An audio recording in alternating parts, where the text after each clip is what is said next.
8 hours kept now, Dave. I'm a rate. I'm back on game. Apparently, I had a lovely night's sleep. Did you? According to Dawn. You were snoring a bit. I'd say so. Would you? Are we recording? Yes. Oh, hey everybody, we're back. We're back. How are you? A popular request that we're back and being told off in Bottlecraft by Steve. Stephen Battlecraft. Yeah. Strawny. Chris. Yeah. Name's Chris. Strawny in Bottlecraft, he was not happy that we'd gone 3 weeks without, so shout out to yourself. This 3 weeks? episode is dedicated to you. It's the 10th of August. I don't know. What day? 9th. 9th of August. 9th of August. Egg mayonnaise, he's got one more day left on it. It was out of date on the 10th. Oh, right. Okay. Whoa, I bought a tub of it with a good date range on it. How have you been, pal? Yeah, not too bad. Not too bad. I had a very busy week last week with the old Masters assignment. You did. Being due in. Amongst other things as well. That's adult, aren't you? That's adult. So, but I made the adult decision to book a week's annual leave as well. Ooh. So yeah, thinking. Yeah. So I had time, and it's a good job I did because my God, I underestimated how much work I had to do for that. But we were able to fit in a few other things as well because it was mine and the good lady wife's anniversary. Sorry. Yeah. Got the oat cake repeating on me a little bit. How many years? How many years before the... We have been married for 18. 18. And together for 23. Here's an interesting thing. I remember the day you met. Yeah. Yeah. Yeah. Me too. It's quite nice, that is, I think. I'm a bit soppy bastard like that. Yeah. It was a long time ago. That's a long time, Kleon. 23 years. 23 years ago is a long time. Yeah, I mean, it's like not long after we met. You know what I mean? It's that same era. Yeah, we were 25. Dude, I was still We got to be a quarter of a decade now. I was still a teenager. Quarter of a decade, fucking Kleon. Quarter of a century. Yeah, I was still a teenager. Yeah, I was a young'un, and I always take the mick out of her for that. Yeah, she snared you. She snared you. Yeah. She was a cougar on the prowl. Got groomed. And she I didn't.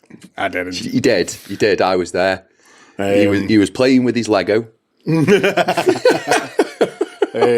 No, yeah. So that was a thing. Congratulations to Dawn as well. Well, this was the thing. I mean, and this is like if this isn't like a reason up there to why I married her. Like I was like, what do you want to do for us? Do you want to do anything for his anniversary? We're off. We're not working. Let's go do something. And she went, the only thing I want to do is go watch Spider-Man. Oh, I've still not watched it. Oh, mate.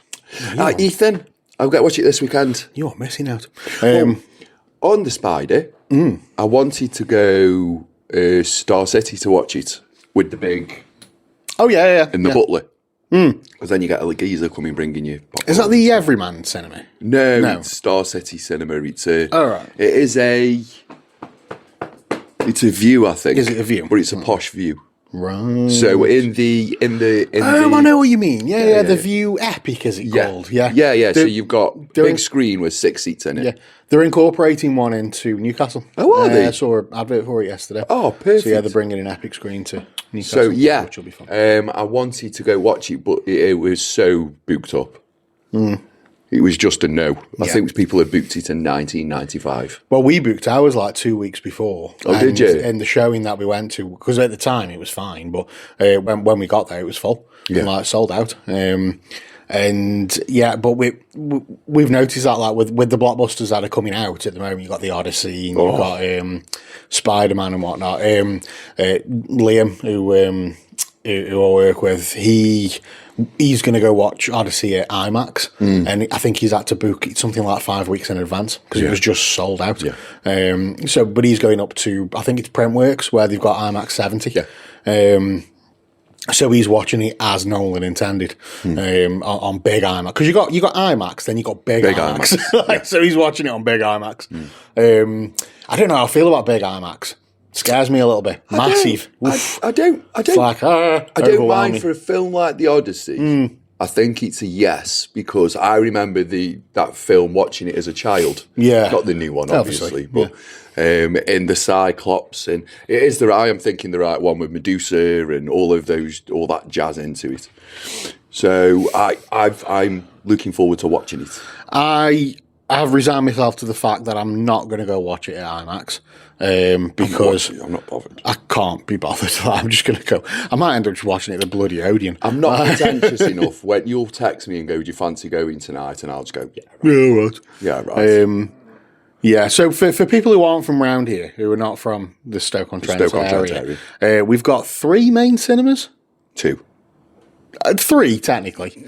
Okay. So we've got The View, we've got Cineworld, and we've still got an Odeon. Now, Odeon was the cinema to go to. It was the only cinema. Yeah, back in the day, it was like the place. It was the place to go and it to. was ace. And I don't think they've done any renovations on it in 30 years. So on the Some Odeons are the tits. some Odeons look gorgeous. So where was I? Driving at some point through Hanley, and I needed to go toilet, and I just went. I'd just been in the gym, and all my powders and everything else had settled and all of that jazz, and I thought, I need to go toilet. So quick bounce off into Odeon. There'll be a toilet in there, and I went. This is exactly the same. Yeah. This is exactly the same as when I was 13. Yeah. The only difference is they don't have the box office anymore. So the box office used to be, as you walked in through their main doors, it was the desk. Before that, it was right in front of you, and it was like, behind glass windows, like an old school box office. Yeah. And then they moved it to the desk. Yeah. And now that's gone. But that's the same with every cinema. You know what I mean? The box office doesn't exist. It's the snack stand. You get your tickets while you get your snacks. That's just cinemas these days. But yeah, I just it used to be a day out. You know what I mean? All your mates, you'd pile down to the Odeon, you'd watch a film, you'd get loads of snacks, then you go hot shots. Now it's a third world deficit. Yeah. I only go there if it's convenient, or the last couple of times I've been there, it's because the film I want to watch is only being showed at the Odeon. And because it's like, a low budget, like indie film that hasn't got much distribution, but for some reason somebody's picked it up at Odeon and they've got one showing on a Thursday afternoon or something like. So, yeah, it's just not the best experience. The audio in there is terrible. I tell a lie, actually. They've got, and I don't know if you've ever been in them screens, but the screens at the very back, it's like screen 11 and 12. Screen 12 may as well be your living room. Oh, is it that small? It's really small, and I think there's about 50 seats in there. Oh. It's tiny. The screen's small as well. The screen is smaller than your average cinema screen, but it's big enough for a little room. So it's actually really good. Like a 70-inch thing. Bigger than that, but it's actually really good because it sounds ace in there because it's dead small. So we watched. Oh God, it would have been maybe Guardians of the Galaxy 2. I think it was, because it was at the end of its run. So it wasn't on at like View or Cineworld. Yeah. Like, it had been taken off them ones, but it was still being played there because they've got 12 fucking screens. And it was in that tiny room, and we watched it. I'm like, I really enjoyed that. That was a really good experience. But yeah, the little rooms are really good, but like the massive room, I think it's screen 7 at the Odeon. It's like, it just sounds shite. Like, it's huge and sounds terrible. Remember our conversation about trying not to swear? No. Okay. That was for if we were back on the radio. Yeah, but we got to practice. I'm doing really well so far. Fuck. I've only done one. Fuck! We started me off now. Yeah. Stop. No, I'm not going to say it, but yeah. So, we're going to try. Spider-Man for Spider-Man. the anniversary, and then I was like, we should get lunch because we went an early morning showing. Ooh. So it was like we finished at midday. We were like, Oh, God. we should get lunch. Let's go get lunch. What do you fancy for lunch? It's our anniversary. Let's splash out. Let's make it a bit posh. She went, let's go for some pizza. I was like, yes. Let's go for pizza. Coast to Coast's all shut up, isn't it? And that was the nuts for food, that was. Coast to Coast was like, Coast to Coast was like, it was like Fatty's. Yeah. You know what I mean? It was like, where it was that same kind of American diner gorgeous. thing. There's a few restaurants that popped up. I don't know if it's still there, but there was one at Centre Parks when I went. That was basically Fatty Arbuckles, just with a different name. Batty Darduckles. Yeah. But it was the same menu, same everything. I love it. Fatty's menus for me was it was over too much. There was too much stuff on it. Well, Must have been terrible being in the kitchen. Well, the thing is, when I worked there, because you could have everyone in the restaurant all ordering different stuff. Well, we were all like teenagers or early 20s, so we had all the energy in the world, and we were drunk, and we had like late 90s, early 2000s R&B blasting out the stereo. So it was just, it was ace. Yeah. Like, I've said this, and I'm glad that I do the job that I do now. I fucking love my job. It's ace, and I love being able to do this, and I love being able to fit the masters in, and I know that can take up a lot of my time. Hell of a lot of time. And I love doing all that, but I swear down, man, if Fatty's never went bump, I'd probably still be there. Yeah. It was wicked. Yeah. A job, until I came here, a job has never felt like where I should be since leaving Fatty's. Yeah. You know what I mean? Fatty's just felt like home. And it wasn't until I came here and then settled after 6 months, 8 months, something like that, where it actually felt like, no, this is home. This is where I need to be. This is it. But Fatty's was just one of them jobs where, and I worked with several different kitchen teams over the years. I was only there for 7 years. But, people leave, you have the students come through, they're there for 12 months, they go back home. And, but you had that core like 2 or 3 of us that were there. And every team that I worked with at Fatty's were the tits. They were ace, all of them, every single one of them. And sometimes we fell out, sometimes we argued, but at the end of the shift, you were by the bar, you were having a beer, and everybody was friends again. And it was just that everybody that I worked with down there were just ace, every single one of them. And I'd still be there now if it was open. It was a fucking brilliant place. I do love an American diner. I love an American diner. Anyway, I'm going to introduce a section. Ooh. I'm going to introduce a part of the show that I've lovingly entitled Wiggy Wiggy, I'm Getting Jiggy. Okay. Okay? It doesn't involve anything. No. We're not taking our clothes off again. Getting jiggy. It's not Friday night. Right.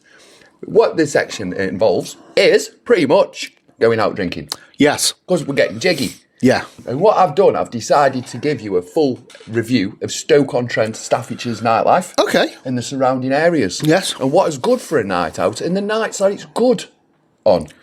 Yeah. So if you're going out on a Friday night, sometimes good over here, sometimes not very good over here. If you're going out on a Saturday night, sometimes good over here, sometimes not very good over here. Mm-hmm. So I broke it down for everybody. So first one, I'll hit you up with the worst. Hanley. Terrible. Mate, what is going on with Hanley? Can you not just shut it down? No. So 11 o'clock comes and Hanley turns into a ghost town. And we keep trying. We went out on Friday for some beers. And when you changed the day to Friday, I was a little bit of me was like, but then a big part of me was like, everywhere closes no later than midnight. Yeah. And I have got work the next day. So this is probably for the best. Yeah. However, when you consume the amount of alcohol that I did, it's like I drank the same amount just in a shorter space of time. So it didn't really make a difference. But a Friday night in Hanley is, unless you are just having a couple of beers, it's not a night out, is it? You know what I mean? No. And everybody like our age will always go on about Hanley and how it used to be. You know what I mean? Where you couldn't drive up Trinity Street because of the amount of people. Well, they shut Trinity Street down. To the point where they installed barriers because people were getting run over. Like the amount of people that were out, it was crazy. Queues for every single bar and club, not for us because we didn't have to queue. But yeah, queues for all of us. for all the bars, all the clubs, and it was like, you had your standard bars that were full, and then you'd move into your slightly bigger bars that maybe stayed open an hour later, and then you'd move into your nightclubs, and we had 2 or 3 at one point. I know it got down to just 1, but we had like 3 nightclubs in Hanley at one point, and they were full. All of them were full. All of them were full. We don't know how. Yeah. Because people used to go out and fucking have a good night. Do you know what I blame? Gen Z. No, Keele. Keele? Keele University. Oh, okay. And the reason being is because ages ago, Keele University used to put events on. So he used to get a Snoop on one, like, once a quarter. He didn't have a nightclub on campus that was open all the time. So the students had to leave Keele and go find a nightclub. So most of this area was full of students. Yeah, who were all out having a drinky. But if they're not leaving Keele... There would be a student night every night of the week. Monday, it was Hanley. Tuesday, it was Brannigan's. Yeah. Wednesday, it was Newcastle. Yeah. Thursday, it was Rosie O'Brien's. Yeah. There's your student nights. And it was Friday. Then you'd have your Friday, Saturday, which were your standard club nights. And then Sunday, there was an R&B night somewhere. Yeah. Rosie O'Brien's. Oh, no, it's karaoke. Sunday. Yates's. Ben Rosie's did change. They moved their R&B night to Sundays as well. Yeah. But there was always somewhere to go. Everywhere was open. Everywhere was full. Everywhere was busy. So we go out on Friday. Now, granted, the last standing, and I use the term nightclub very loosely. Yeah. In Reflex. Yeah, the building next to it burnt down, and it's not structurally safe. That's nobody's fault. Like, that was the last place to go. Oh, and Gossip, but that was the last place to go. To drink till the early hours. And now, like... I mean, there's Pink, but Pink... I didn't even think it was still open. Is it still open? Like, who goes Pink apart from... Pink's sponsored by cocaine.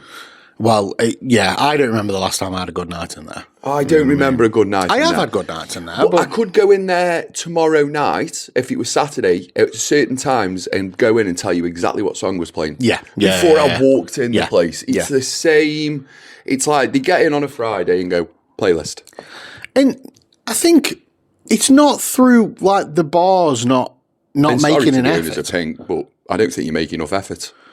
I think you've got to a point now, and same with Gossip, I think you've got to a point now where it fills up and you just open the doors and restock the bar. I mean, I've never been into Gossip. I have heard it's a good night in there. It's a bit dirty. But I've never been in. Not for want of trying with the bars that were open. So even Weatherspoons was empty. Yeah. And then Weatherspoons is never empty. Yeah. It's full of people drinking cheap beers. And we was like, let's grab a couple of cheap uns and spoons. And we walked in and I'm like, where the fuck is everyone? We had a couple of beers in there. And, we've got the tavern, Market Tavern, Auctioneers. Yeah. And, they were trying. You had karaoke at the tavern. Yeah. It was like classic R&B. It was in the Auctioneers. And it was ace. It was really good music. Was ace. Really good venue. Nobody in there. But dead. Yeah. And I always like popping in the Auctioneers. Oh, you know what I mean? I like popping in. It's a sports bar by brand, I guess. But it's a nice atmosphere. You know what I mean? The bar staff are always up for a laugh. You know what I mean? Always fast to serve, up for a laugh. Like we said on Friday, it was, classic R&B and stuff in there, which, we love. But there was just nobody in there. No. But the same with the tavern, you know what I mean? It just wasn't very busy. No. So I think the busiest bar we went to was Bottlecraft. And it's always nice down in Bottlecraft, you know what I mean? You know pretty much everybody that's in there. You can have some nice beers, Strawny serving, he's ace. We went outside, we sat down, you had Pete, who I know, from the shop and from, he's in Hippie's band, so we get nattering to them, we make friends. But that is more... It's more of a sociable, That's an early drink. Yeah, it's an early drink, isn't it? Yeah. It's a sociable, early drink. early drink. Yeah. That stopped serving at 11, so we back up to Auctioneers because there's nowhere else open. Tavern and Auctioneers, but they shut at 12, and you're like... Then you're like, oh. But I'm pretty certain the last time we went out on a Friday in Newcastle, everywhere shut at 12 as well.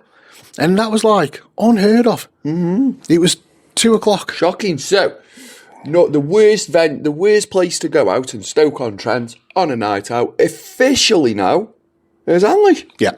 Hanley Duck. Completely gone kaput. Mm-hmm. Now, don't forget we're doing Stoke-on-Trent and the surrounding areas. Yeah. So, that's the bad nights out of the way. Yeah. Because I think that's the only boring night or really, really low on people night. Mm-hmm. Or high on really crazy people, like that woman who was singing, "Had a feeling that I can't go on." Oh, yeah. Yeah. I'm not joking you. We went in the Market Tavern and it was like, it was your stereotypical, like, rough English pub. Oh, it was, yeah. Yeah. There's like a random person dancing in the corner. There's another guy playing the drums on his chair. Mm. There's another person standing on a chair.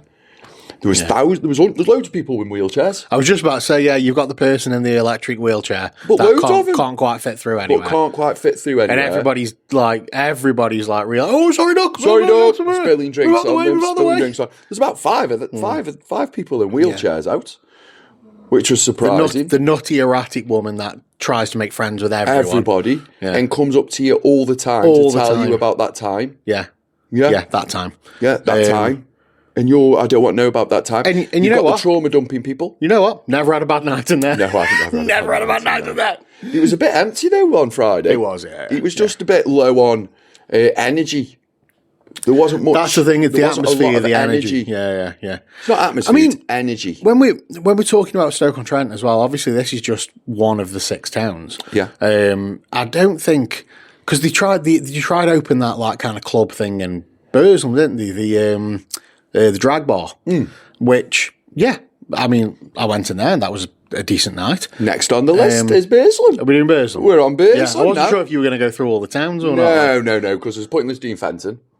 Yeah. Pointless doing Longton. Yeah. That entire end of the city's pretty much a numb to me. Nothing in Stoke anymore. Spoons. So next on the list is the mother town. The mother town. Boslem. Now, Boslem's a good night. Yeah. It's a good night, but it's not a fun night. It's not a great night. It's not a fun night. And what I mean by a fun night is talking to everyone happy smiley, everyone all high-fivey, everyone like a bit of, hey, how have you been, and all of that lot. Bursland's very much, all right. Is that such and such over there? That's Bursland for you. But great venues. You've got the Ye Olde Crown. Yeah, which goes all the way back. Mm-hmm. They play soul music every weekend, and it's on the same rotation. Yeah. So once you've been Burslem 1 week, the mother town was always known for like there'd always be one bar that would be like it's Northern Soul night. Oh yeah, every night, and nothing that they play is Northern Soul. Huntsman. You know Huntsman what I mean? It's not. I mean, I know it's not. It hasn't been the Huntsman for years, but the Huntsman that was Northern Soul every night. No, but it's not Northern Soul though. When it's like, what do they class as Northern Soul now? Northern Soul. I know what is Northern Soul, but what do people get Northern Soul mixed up with? Just soul. Just soul music. Just soul music, like Motown.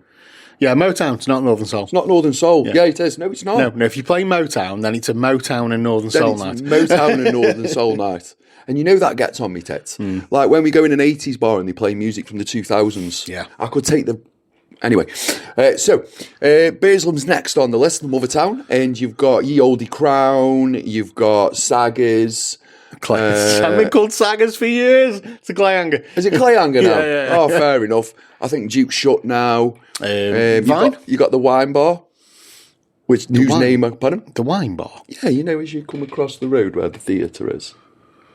Yeah. There's a wine bar just there. Is there? It's very nice. Oh, okay. Very nice. Oh, I didn't know. That's a bit more of a, hey, how you doing? Oh, okay. That's a bit more of that venue. I nice. like that. I like a hey, how you doing venue, I do. Got that new Lemmy's bar, haven't you? New Lemmy's bar, which is just...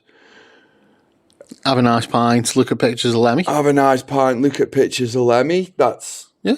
Another what I like to call Death Clouter. Yeah. Yeah. Okay. Someone's died. Let's put a venue. Vine. Pardon? The Vine. The Vine. Bottom of Amble. We've had a good night. We've had a good night in the Vine.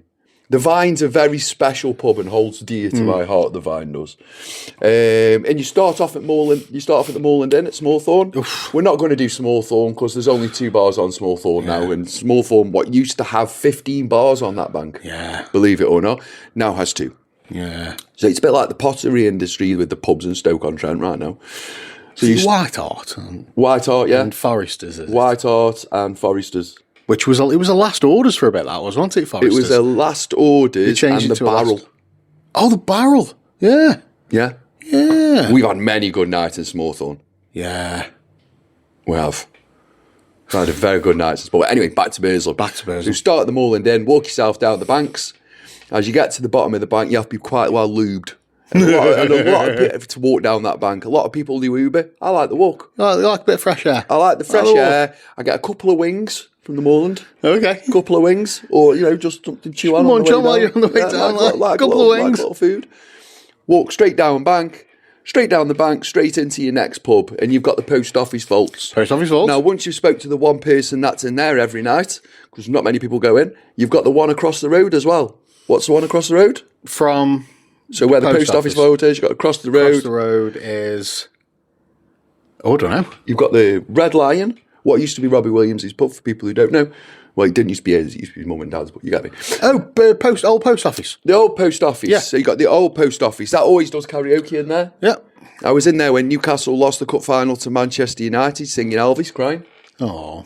Yeah, it was an emotional night. I was a bit drunk. Wasn't a bit drunk at all. I was very drunk. Then across the road, get into your saggers, do your loopity-loop, go into the old thing, and then finish at the wine bar, get yourself an Uber and get yourself off home. Get yourself off, youth. Not a bad night. Not a bad night. Next on the list is one of my favourites, Kids Grove. Okay, I don't know Kids Grove. Love a Kids Grove drinky. Starts at the Red Bull on Butt Lane. Yeah. Lovely bar, does lovely food as well. Does great Guinness. Mm-hmm. I'm just naming Guinness bars here. Yeah. I am. Get onto the canal. Little walk up the canal. You've got the Bluebell. You've got the Canal Tavern. Straight back onto the canal. Get into the railway.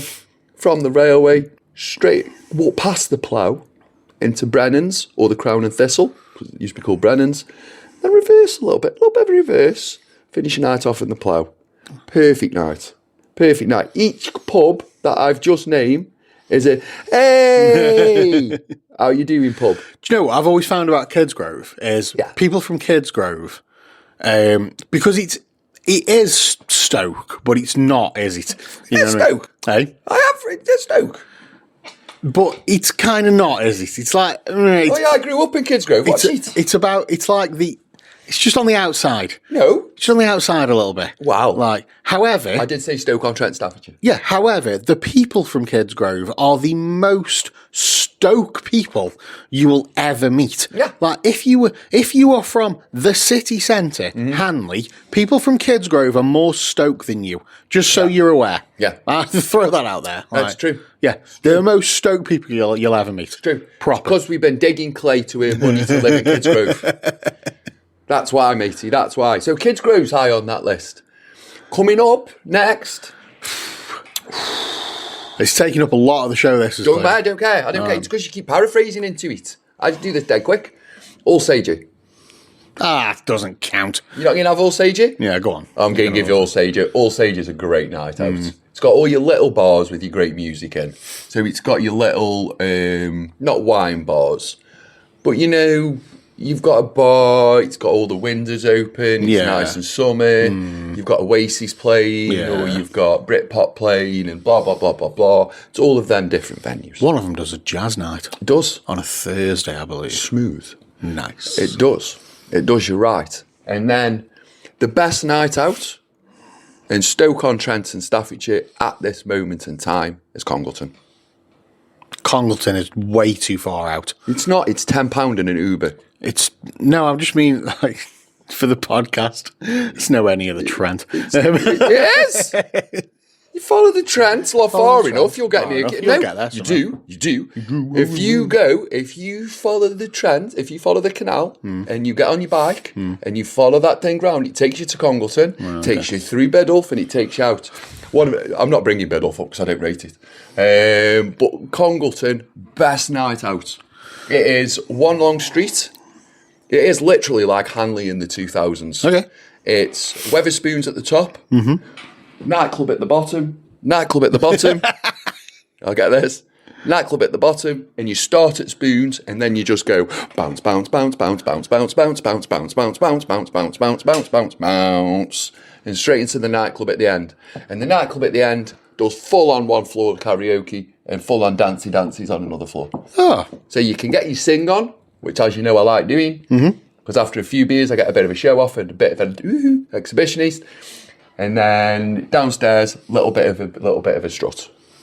That's the end today of Wiggy Wiggy, I'm Getting Jiggy. Stick here for more updates next week, to which I would have gone out a bit more, and I'll be able to give you another night out. Not doing Newcastle today. I'm not doing Newcastle today, no. We're doing Newcastle next week. Next week. All right. Right.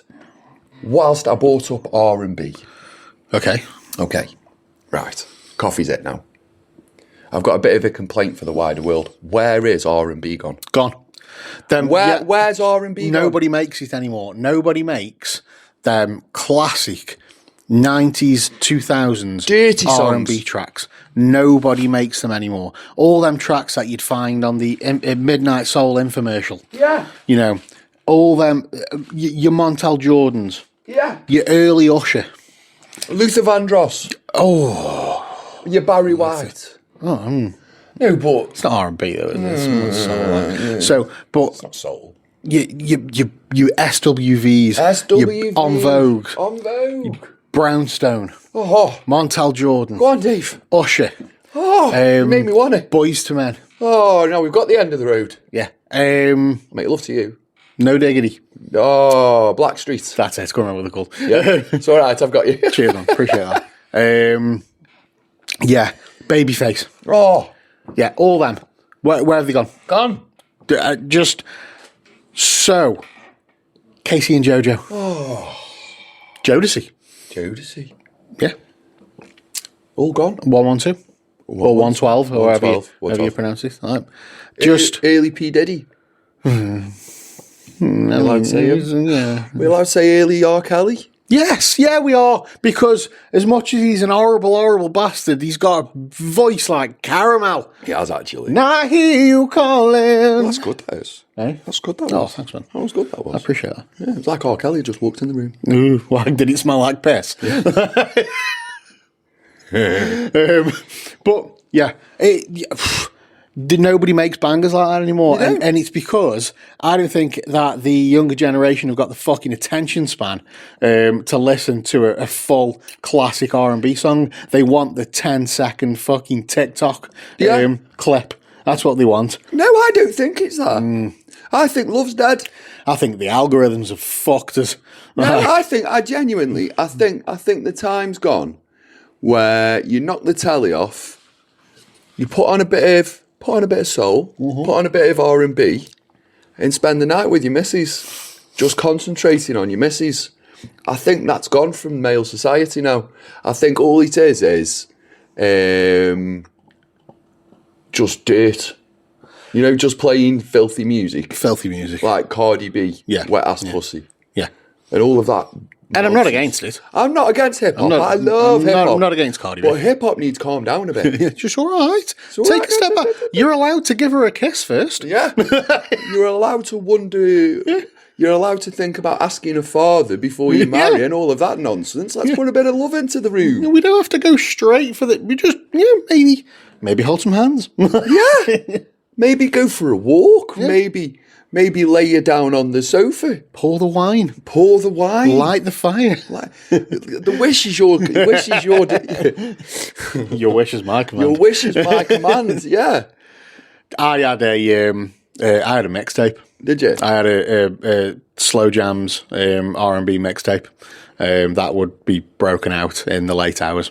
Like, I'm just going to put some music on. I hope this was at dawn. The mixtape goes on. Like, oh no, this is when I was like, oh my God, Dave. This is before This is when I was like young and trying to be was that it? player. Oh, was Like, it? Go on then, what was on the mixtape? everything I've just mentioned. Oh, was it? Yeah, Absolutely yeah, yeah, everything yeah, I've yeah. just mentioned. Like, Fair enough. A lot of Boys to Men. Yeah. Like, not the Motown Fairly stuff. We're not going back to New Jack Swing. no. That I'll make love to you. Ooh. That stuff, like, I'm 14. Oh, yeah. But that was the time when you were at probably your peakiest love. Yeah, I'm finding what all my emotions mean. Yeah, I'm covered in spots. Covered in spots. My braces haven't been put on yet. I've got massive teeth. Yeah. I'm this specky little nerdy white kid from Stoke with all the slow jams on a mixtape. Tony Braxton. Oh, don't talk dirty to me. I know. Tony Braxton. And I will never breathe again. Yeah. Yeah, just no. Where is R&B? Nobody makes this music anymore, man. Nobody makes this music anymore. I'm writing an R&B song. I'm going to write a filthy song. When I find an artist that makes stuff like this, I grab hold of them and listen to everything they've done. There's a guy called Jared Lawson. Yes. And he makes some beautiful soul music. It's more like neo soul than like classic R&B, but very, very good. Raquel Rodriguez, another one that, really, really nice. Neo soul, like, you've got that. They've got the with the neo soul, you've got them aspects of like kind of bit of jazz in there as well, but it more leans on the soul side. And them two specifically, like Jared Lawson and Raquel Rodriguez, are just like knocking it out of the park as far as I'm concerned. But it's not mainstream. It's not charting, you know what I mean? It could, because that's not what the charts are about anymore. Whereas you could get like a banging slow jam R&B track in the charts back in the day. Yeah. It just doesn't happen anymore. So the artists are out there, they're just a bit more underground and they take a bit of digging. This is something where algorithms aren't too bad. I hate algorithms in music and in social media. It does me head in. But if you discover an artist, and you can use Amazon Music or Spotify or iTunes or whatever, Apple Music, sorry, not iTunes, and say iTunes, people still know. And it goes, it'll say related artists or other users also listen to. And that's where the algorithm, it can be helpful, because you can go, oh, I wonder what this person sounds like. And then you find your next artist that you quite like. And sometimes that can go off on a bit of a tangent, but that's where your streaming services come in handy. Yeah. Because it's a lot easier to discover new talent that way than it is, how it was back in the day, where all you had was like, Top of the Pops and the radio and your friends. MTV? And MTV, yeah. It's a lot easier to do that now. You get these recommendations and whatnot. But, if you find an artist and you can scroll down and go, similar artists, and okay, let's try all of these till I find another one. That's good. But yeah, people need to make more fucking classic R&B songs. They do? Or any classic R&B songs. Is this a call to act? Have we got to do this? I think we have. I think it's time for... There's any R&B producers out there that watch the show? We'll have a song ready by next week. We'll get it produced. This can be part of your masters. You can fuck that. This is how we cock up and chart. Yeah. Oh no, Dave, it's doing well. We got to do stuff now. I'm like fucking 2004 Gary Barlow at the moment as well. Like I need to get back. That's all right. I need to get back. Then again, it's only 3 weeks diet. Luther. He was up and down, wasn't he? Yeah. Throughout the years, people loved Chubby Luther. People loved a bit of Chubby Luther. He was gay, wasn't he? Was he? I reckon so. No. I reckon Luther was. No. Nobody's that sparkly. I had an argument with my significant other on that subject. Go on. She told me Jason Orange was gay. He wouldn't surprise me. He's not, though. But every member would take that straight. He wouldn't surprise me if he was. He's got women. He's had women for days. But he's that version of the Mancunian accent is so camp. Yeah, but he's what I mean? Women for days. That's fine. Barrymore was married. Let's not bring up Michael. So Let's not bring up Michael Barrymore. Eh? yeah, but there's certain parts of Manchester where the Mancunian accent is like the campiest thing ever. So when I say it wouldn't surprise me, it's because he sounds it. That's simple as that. Like. He does the voice. I don't know what a gay person sounds like. The voice. You know the voice. We all know the voice. No, I don't. I'm keeping this now. Everybody knows the voice, Kleon. Do you reckon they still do it when they get home? No, when he gets home, he goes, The voice. Oh, bloody hell. hell, Doc. Bloody hell. He's actually from Yorkshire.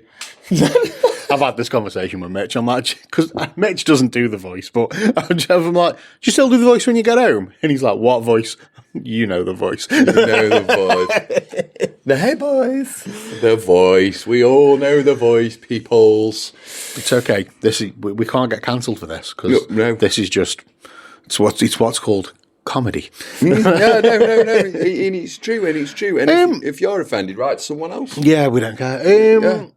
So 3 weeks. We haven't done a show for 3 weeks. 3 weeks. Like 3 Sundays. Yeah. A lot's happened, Kleon. What's happened? Well, we got knocked out of the World Cup. Yeah. And the final was boring. And that third place playoff that nobody watches ended up being the game of the tournament. I don't think that was actually a real football match.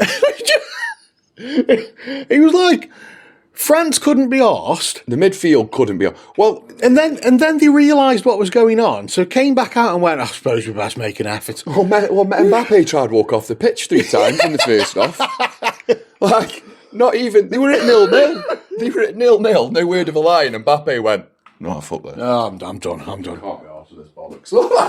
They had to chase him up the bloody tunnel, get him back in. It's the game that nobody wants to play, and it was like everybody that I know went, I'm not watching it. And then same. I checked it with 4-0 up. Yeah, I checked the score. I checked the score at 2-0, and it was like, oh, we've been playing for about 30 seconds. What the hell's going on? So just put it on, and it was like, why? Why couldn't we have played like this a couple of days ago? France didn't care. Yeah. France didn't care. France cared for about 20 minutes in the second half, and then they didn't care and again. then they didn't care again, and we cared a little bit more. That was all it was. It was the most pathetic friendly I've ever watched on planet Earth. But the record books will say that We beat them. That Thomas Tuchel took us to the furthest we've ever been in a World Cup since 1966. 3rd place. It's the highest we've ever finished since 66. Was it Belgium in 2018 in the 3rd place playoff? I think it was, wasn't it? 2018, 3rd place playoff. Mm-hmm. Because we got through to the semis. I think it was Belgium and we lost. We did what England do all the time. We got up against the first decent team and lost. Yeah. But that final was terrible. There was a lot to be said about the final. Yeah. Something weird had gone on before the match. I don't know what had gone on before the match, but something weird had gone on in the match, and it's probably echoed in the unfortunate news of Lionel Messi's father passing away today at a medical centre, age 68. Oh, it's no age, man. No age. So it's probably got a lot to do with that going on with the World Cup, because it was well known his dad was ill. Yeah. We've got a new Prime Minister. We've got a new Prime Minister. He's on a tour of England this coming week. King of the North, isn't he? Yeah. King of the North. Yeah. £2 bus fares. £2 bus fares. We're all skint, but we can get the bus round. Get the bus for £2. Yeah. He's walking round the north of England with his flat cap this week. Gas whippet. Gas and lackey's going to be a bit cheaper. It's going to be a bit cheaper. He's given us a massive saving of £80 per year. Thought it was 45. Is he 80? £80 per year. Jesus. £80 per year. That can go towards a bus fare. That's happening. Oh, fuck off, Andy Burnham. Well, I'm sorry, mate. He's just another dipstick. He's just another wolf in sheep's clothing. Do you know, I've got this thing about Andy Burnham, right? And I don't know whether it's because he's northern, but any other Prime Minister, even Corbyn, you know I like Corbyn. Every other Prime Minister. He was never the Prime Minister. Yeah, I know, but he was leader of the opposition, man, you know what I mean? But any other Prime Minister, plus Corbyn, whenever they've said something, I've gone, I don't believe you. And Andy Burnham's come out in 2 weeks and said all this stuff, and I've gone, yeah, sounds right. I think he's doing a good job here. But he is, at the moment, it is talk. It's all talk. Take the tax off the fuel. There you go. There's one easy move. Take tax off fuel. What are your thoughts on number 10 North? Never been happened. He's opened. It's happened. He's opened number 10 North. Where? Manchester. Oh, fuck's sake. Because he's from Manchester. He's taking power. I'm not walking down to think that... He's taking power away from Westminster. Manchester needs real investment to get it looking good. Fuck off. Why don't he bring number 10, put it in Burslem? Well, we've got nice buildings for it. We've got one nice building for it. 2. On the corner of the Red Lion. Yeah, the big house. Yeah. Or the Wedgwood Institute. That's nice. Which one's the old library? Oh, yeah, you could do. Yeah, there you go. That'd be nice. 10 I'll tell North. you what, Burnham, I'll believe you. I believe you've got good things when you're setting up in it like Burnley. He's investing more money into Manchester. Trident as well. Oh, the nuclear deterrent. That's good. Whereas Corbs just wanted to dismantle it. Oh, good. So we've probably now give it a steering wheel. Yeah, which is going to create jobs. Yeah, because someone's got to make a steering wheel. He's announced thingy education for young'uns. Good, because they're thick. So young'uns have to do like we're so bad at politics. Yeah. Go on. young'uns have to do like GCSEs and stuff, Yeah. and then when you go to college, you can do like your more practical stuff, like your BTECs, your T levels, I think they're called now, things like that. He's going to introduce that into schools so that kids that work better with practical stuff and not exams have got access to them courses at an earlier age. Well, that's I think that's very good. That's a clever. I like that. I like that a lot. In giving mayors, Lord mayors, and giving mayors more money and resources to make local decisions. You know, his theory is all the big decisions are made in London. Why would you want somebody who doesn't know where you're from making the decisions for you? Let's give that power to the local mayors. So basically, we're going back to where we were. So we spent the last 2 decades with different governments taking everything from the north. And now he's going to go and he's going to try and put everything back. Then he's going to get to the end of his term, and if you don't get voted in, the Conservatives are going to come in and just go, nah. I don't think the Conservatives are going fucking anywhere at the moment. Well, Reform. Reform are going to come in and go, no. I am feeling optimistic. Very good. But we'll see. We'll see. The proof's in the pudding, innit? You know, we'll see what happens. But I like his ideas. Whether it comes to fruition. It's when he gives him, this is the thing, he goes, I know. Goes on telly, I know. No tax. No one's paying tax this year. It's a great idea. This is my idea. And then he goes to the Chancellor. No one's paying tax. He goes, shut up. Okay. Everyone's got to carry on paying tax. I've got another idea. X, Y, and Z. Goes to the Chancellor. No. Okay. Yeah. How about what we need in the UK is we need to do something. We don't produce anything. What are we known for? Come on. Pottery. No, not made farming. In the UK. No, we got all this farming from another country. No, there's stuff that we do in the UK though. There's stuff. Granted, we get the odd smelly herby sausage. Steel. Not anymore. Not anymore. North Sea, we've got oil. We could open that up. We don't give it to the UK. We ship that to other places. No. What do we manufacture? Jaguars. No. Another country. I don't fucking know. I don't know the history of fucking the UK economics. What we do is we do debt. So London's fantastic for managing the world's debt. That's what London does. But as far as the UK goes, we've moved every part of our manufacturing. This is why there's mass unemployment. We've moved every part of our manufacturing and every part of what we make money to different countries and shipped it out. That's why when you've got your pottery industry, you get government loans because they're like, yes, you bring your money back into the UK supply. But then all they do with the stuff they're making is ship it to other countries. So there's nothing we do here. What we need to do within the UK is we need to close the supermarkets.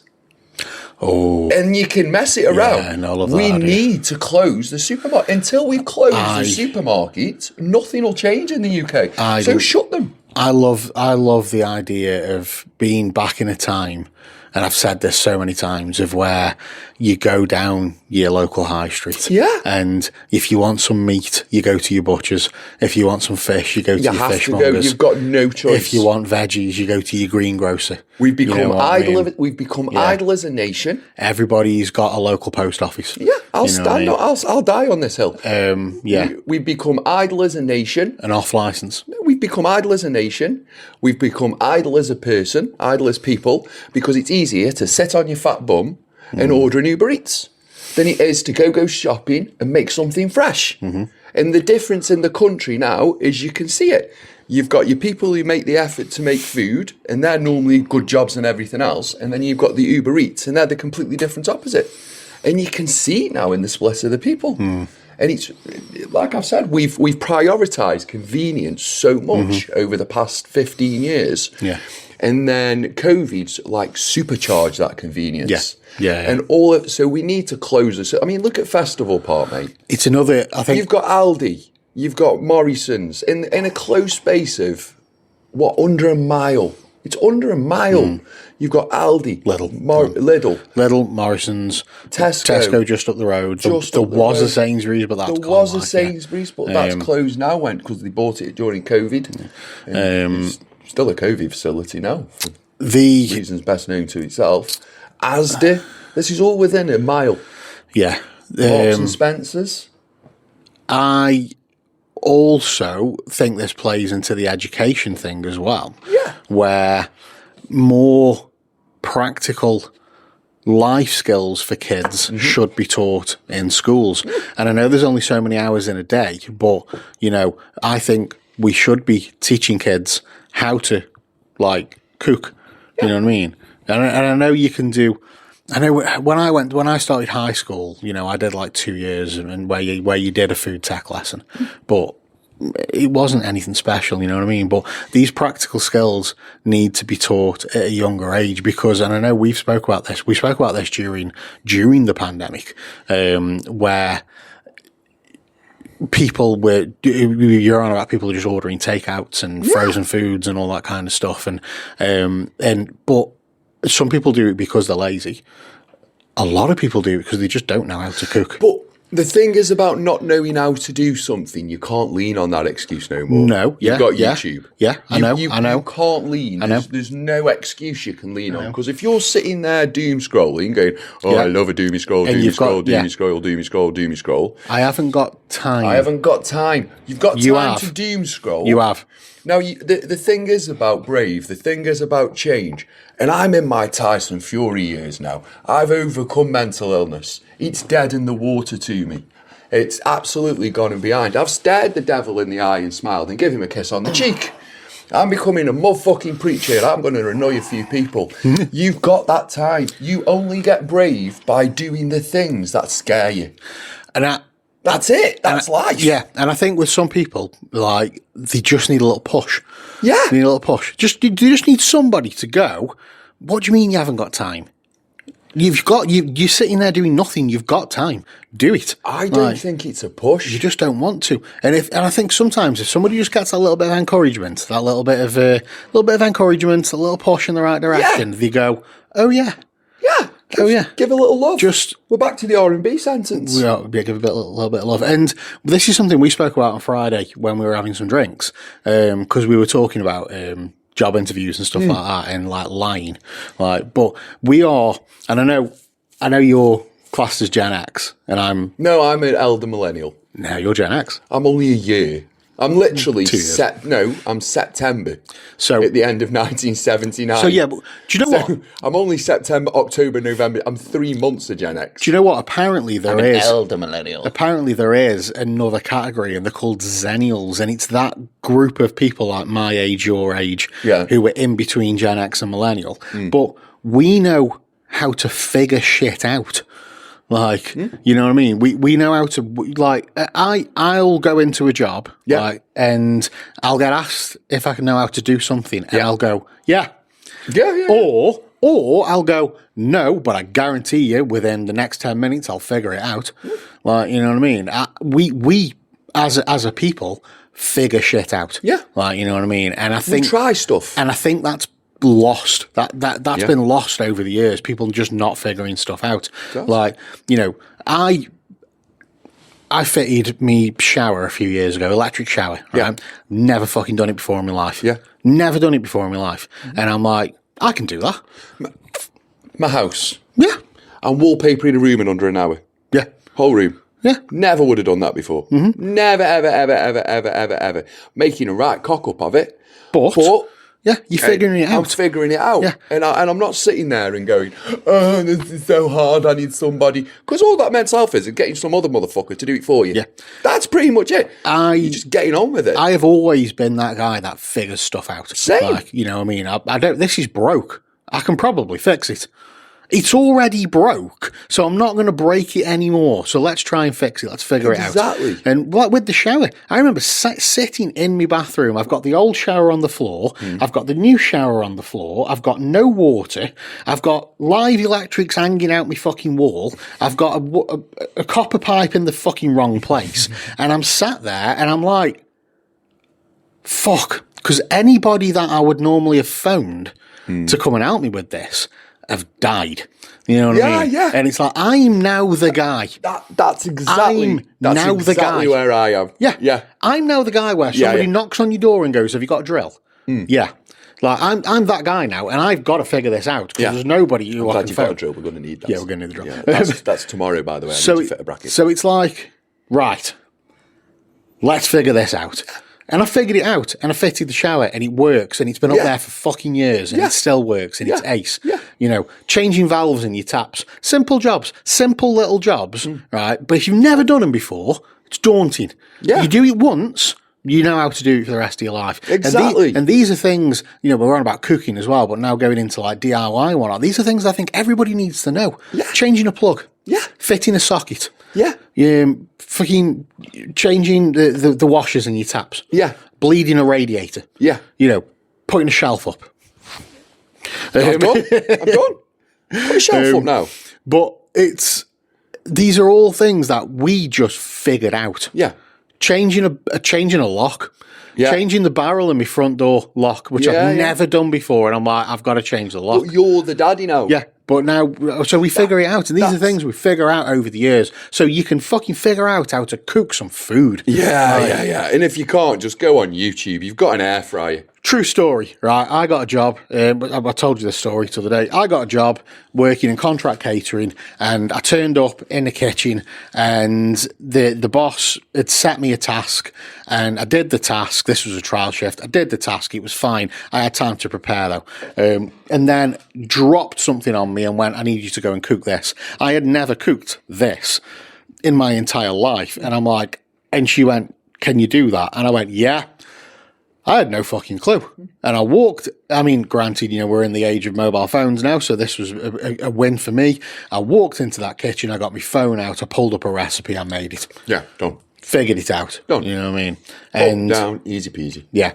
And yeah, some people do need a little bit of a push. Yeah. But, you know, I think a lot more people would be a lot better off if they just got a grip and learned how to figure shit out. Yeah. Right.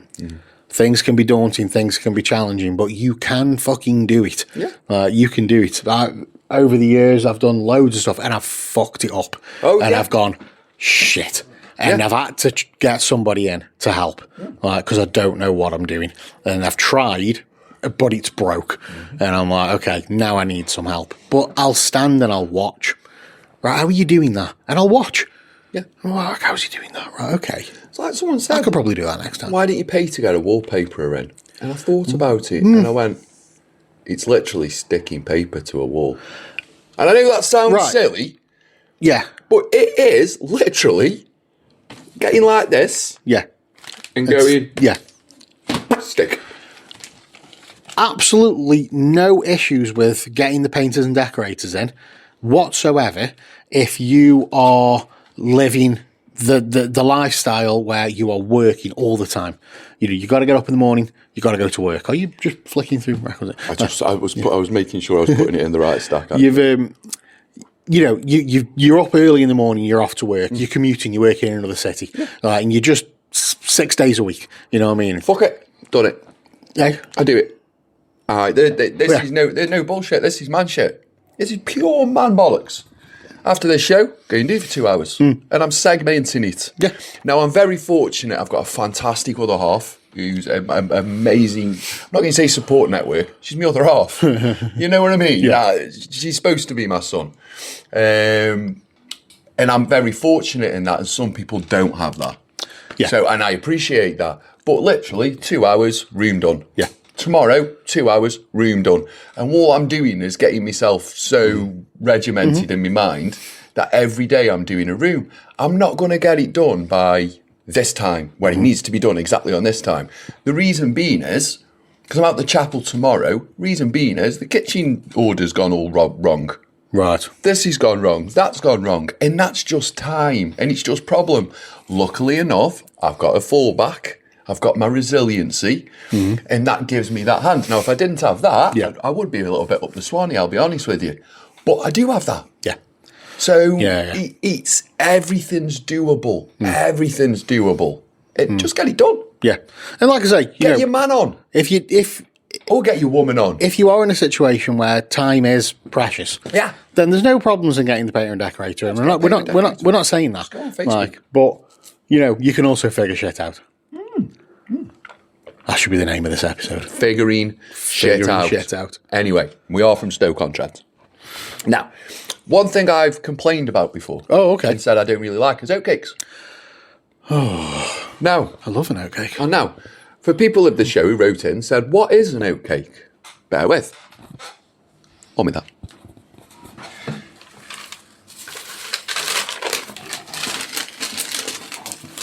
This is an oatcake.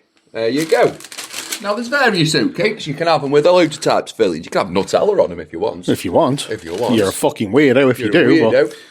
Now, Dave went with bacon and cheese. He's polished his off. Gone. I had two, and I eat quite slowly. I do, actually. I eat very slowly. And my favourite is bacon, cheese, onion, and brown sauce. And sausage by the looks of it. Sausage, cheese, and onion and brown sauce. I'm very hungover as well. Sorry. Sausage, cheese, and onion with a little bit of brown sauce. Yeah, yeah, that's the best oatcake for me. I'm a ketchup lover with You're a ketchup with lover. the oatcake. Yeah, but with sausage and brown sauce, with bacon and red sauce, I am in a bap or a roll or a bomb, whatever you call it from wherever you're from. I'm brown sauce. Oh, are you? In an oatcake, I'm red sauce. No. Weirdly enough, I'm brown in an oatcake and red everything else. I like a red. I do like a brown sauce bacon bomb. Do you? Yeah, we have to call it a bomb now because Andy Burnham's in power.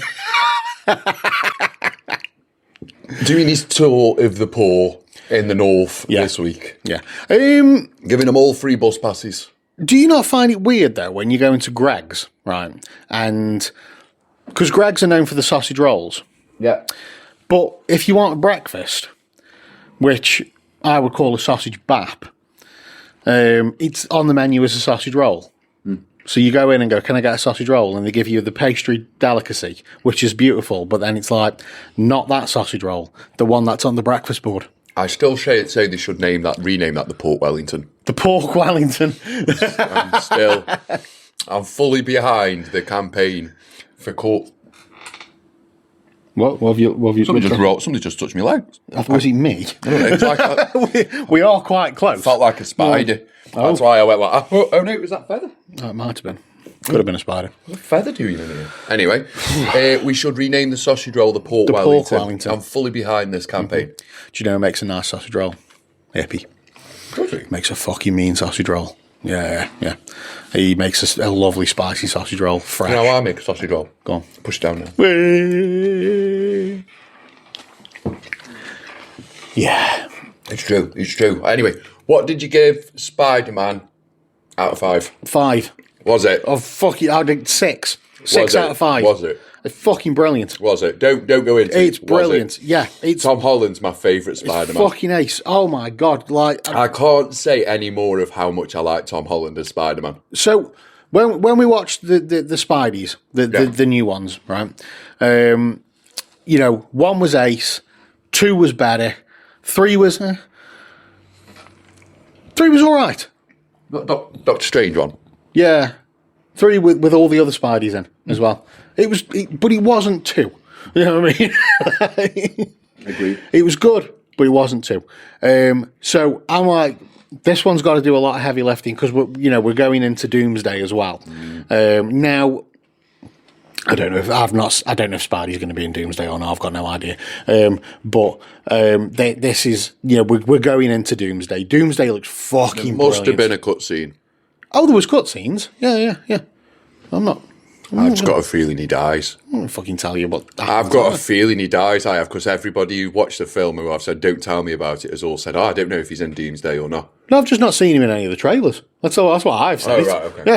Yeah, the trailer for Doomsday came on before the film, and I was like, I'd seen it like on my phone, but watching it in the cinema, I was like, oh, this is gonna be better than Endgame. It's either going to be really amazing or it's just going to be too much AI. Maybe we'll see. But no, yeah, I went into it wondering what it's going to be like.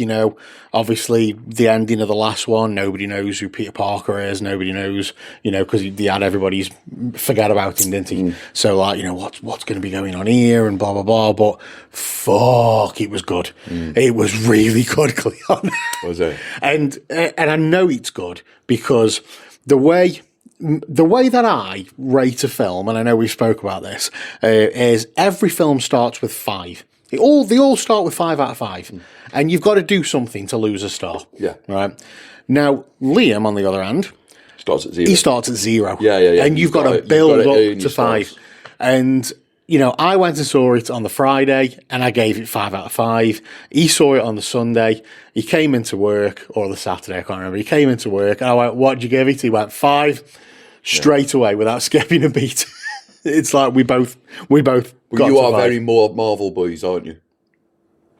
Liam is just a lover of film. Yeah, he's not. You're a Marvel boy, though. Oh, I fucking love Marvel films. Yeah, you're a Marvel boy. I love the Marvel films. Never denied that. What did Dawn rate it? I think she'd give it 50 out of 5 if she did could. she fail? But It's a good film. Dawn isn't. Dawn's DC. She's not. Really? She is. She loves a bit of Batman.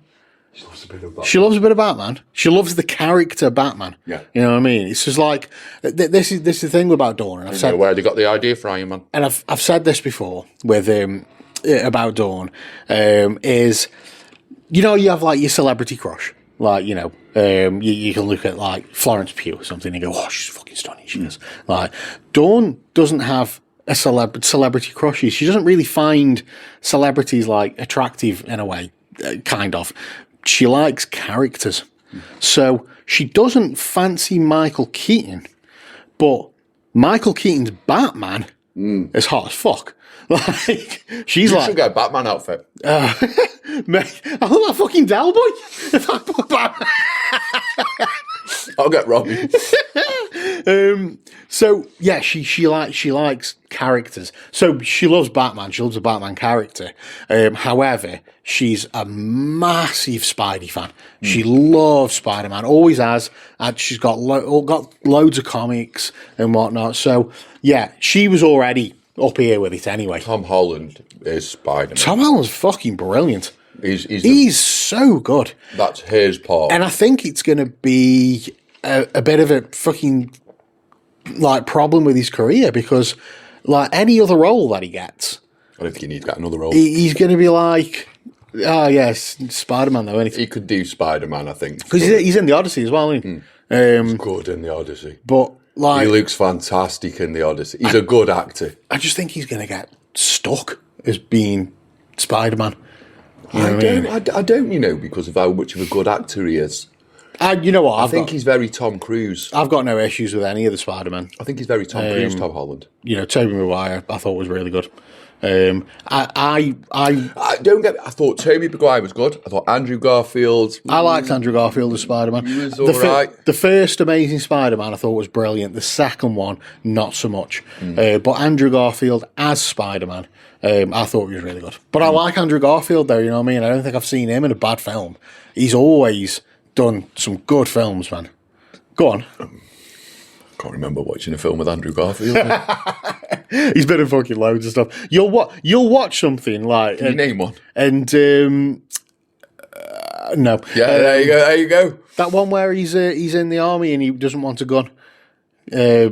Name the movie. Yeah, I can't remember what it's called. It's such a good movie, but it's really fucking good. The film's really good, but I don't know what it's called. No. That one that he's been in recently with Florence Pugh, where she's a chef. I can't remember the name of any of his movies. Can't remember what the film's called, but the film was really good. I'm not saying I've got my doubts. He's a good actor. I like Andrew Garfield. Yeah, but no, Tom Holland, he's nailed it, hasn't he? Yeah, he's absolutely nailed it. Yeah. There's no like, yeah. I think Tom Holland has that part nailed so far down, so far in his back pocket. I think he'll get to like Spider-Man 10. I do, because every Spider-Man that he's in is fresh, and he's got loads of room to run. We've still got Venom yet to mess around with. Sony have got to keep making the films, or else the rights will revert back. So they've got him locked in. It's not that. I bet you he could.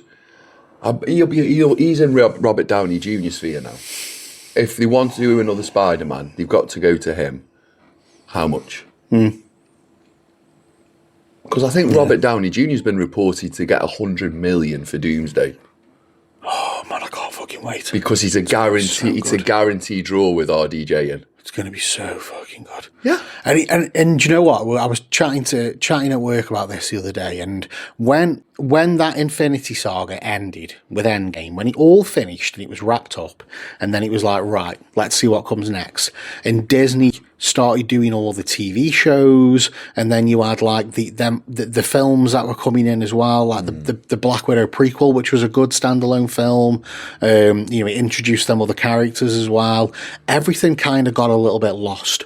It got a bit muzzy, a bit lost, and it's like, where are things going? You got this multiverse thing happening, and it just all got a bit like, right, there's too much going on now, and I think from watching that trailer with Doomsday, I think they've gone, right, we need to hit a reset button here, and we need to bring it all back into some kind of central focus, like buying the Netflix shows, the Netflix Marvel shows, and kind of rebooting them, with a new series of Daredevil and a new series of Punisher. Have you seen the new series of Daredevil? I haven't, no. Really good. But I only watched the first series. Season 2's better. Well, I only watched the first series of Daredevil when it was on Netflix. Born Again. But I watched Luke Cage and Jessica Jones, but I didn't watch Iron Fist. I didn't watch The Defenders.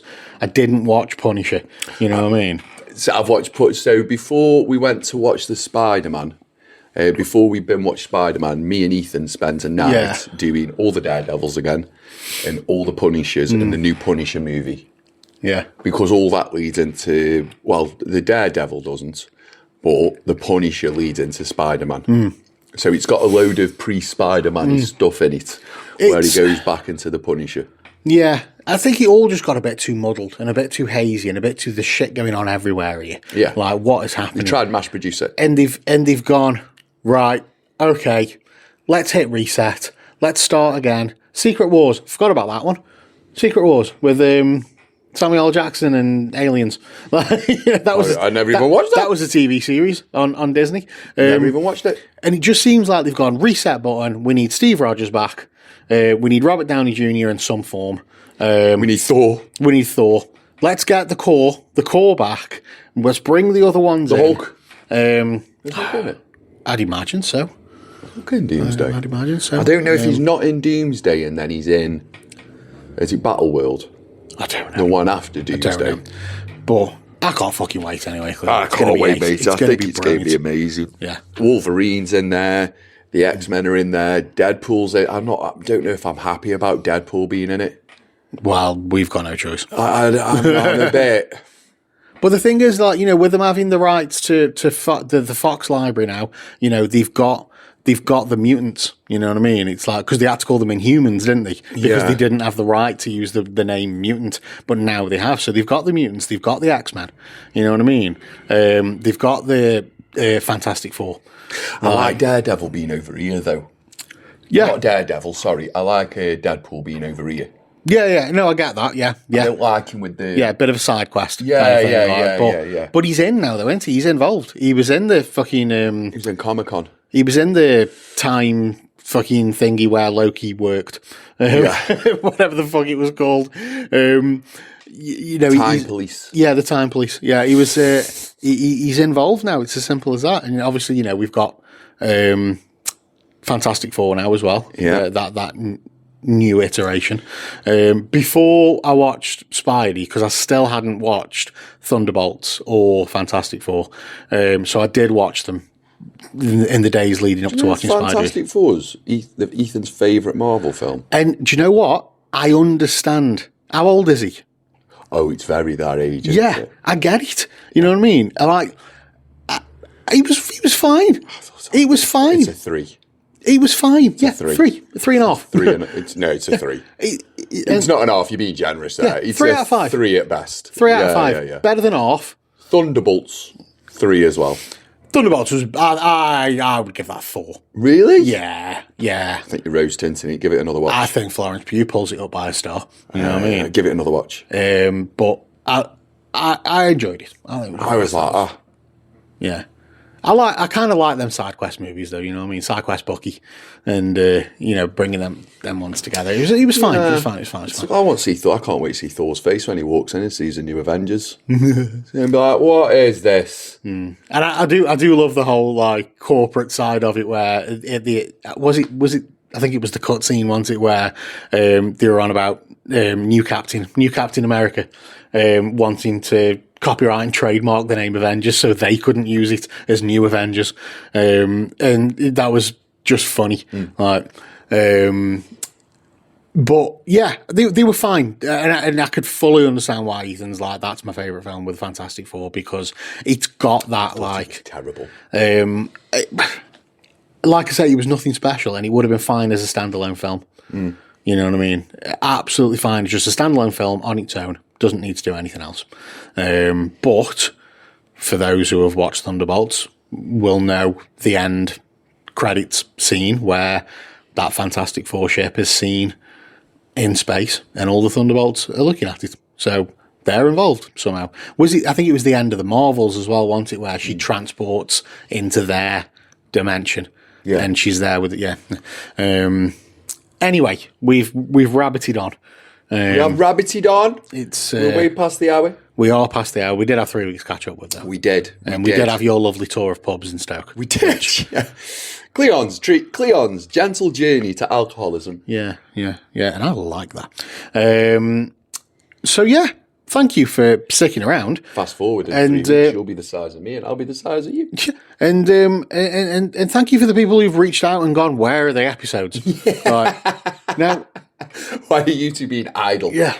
We there was the Sunday where you were like, I can't do that Sunday, and then I realised the 2 Sundays after that I'd already messaged you about earlier on in the year and gone, I'm going to be out of action for them 2 Sundays, and it just ended up being 3 in a row, which is just one of them things. We won't do it again. But yeah, we're back, and thanks for sticking around, and don't forget, whatever your favourite podcast platform is, we're available on there, so we'd really appreciate if you'd hit that like, follow, or subscribe button. The videos are on Spotify and YouTube if you want to watch us instead of just listening to us.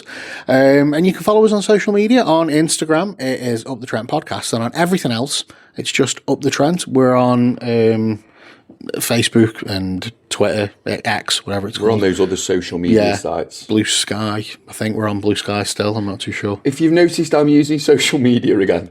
Oh, okay. If you've noticed, the pictures have gone up. Oh, pictures. Yeah, I've seen some pictures. Yeah, I'm actually engaged in social media. But yeah, we're on social media platforms. I was looking into Mastodon the other day. That one. You keep what you're doing at night for yourself. It's just weird. Like there's loads of these weird like X. What's spin-offs. Lemonade? That's something to do with TikTok, isn't it? I don't know. Yeah, there's loads of these weird like X spin-offs now as well, like Blue Sky and Mastodon and Truth Social. That's Donald Trump's one, Truth Social. And a poor name, isn't it? Yeah, it's just a bit too much for me. Have you seen the pictures released of him without all the doctor magic on? No, he's a bit rough. Mate, he's more than a bit rough. I mean, he is like 100, so... I know, I don't get American politics. It's like they're putting pensioners in. Yeah. I mean, he's at that age where he should be able to just like sit and do nothing. Sit on his porch like this. Yeah, just go. I remember when I started a business. Just go to the seaside. I started a business on a £1 million that my daddy gave me. I mean, I wouldn't put like nothing. I wouldn't put like an 18-year-old in the White House, but 80-something. You're all right, mate. Like 25-year-old maybe. It's 40s. What's wrong with 40s? Mid 40s. I mean, I'll take the job. I'll take the job. Anyway, you guys are awesome, and we'll see you next time.